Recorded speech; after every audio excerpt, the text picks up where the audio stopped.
Imagine, if you will, a silver bird high above the Mediterranean, bound for Athens, Greece on a bright August morning.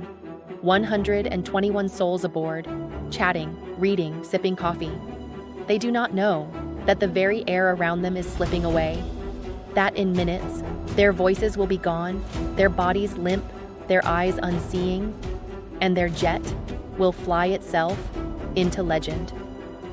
Helios Airways Flight 522 departed Larnaca, Cyprus at 9:07 a.m.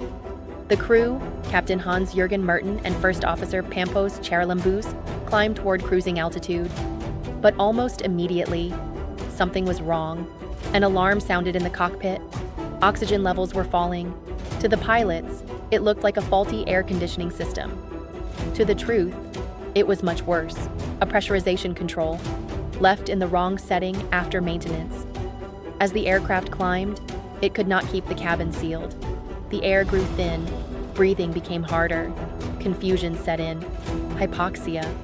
The crew didn't realize they were dying. Hypoxia is a thief. It steals your senses before you know it's there.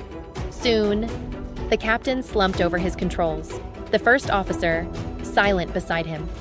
In the cabin, passengers slipped into unconsciousness one by one, but the autopilot stayed awake, flying the same course, heading for Athens.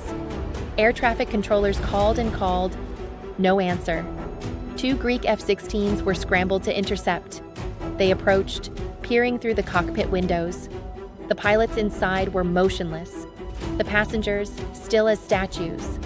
And then, a flicker of movement. Someone was alive. In the cockpit doorway stood a man, not the captain, not the first officer.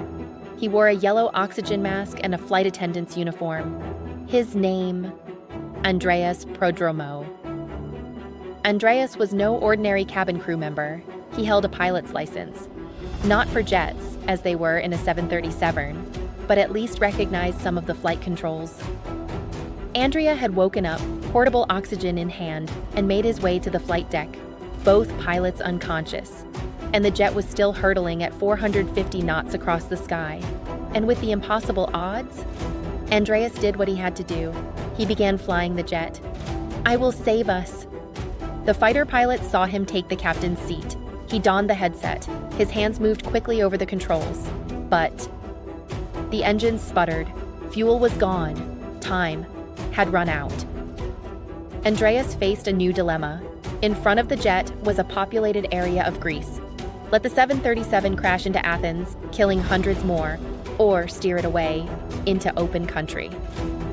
Andreas made a decision, a hard decision. At 12:04 p.m., Helios Airways Flight 522 slammed into a hillside near Grammatico. All 121 people on board, gone.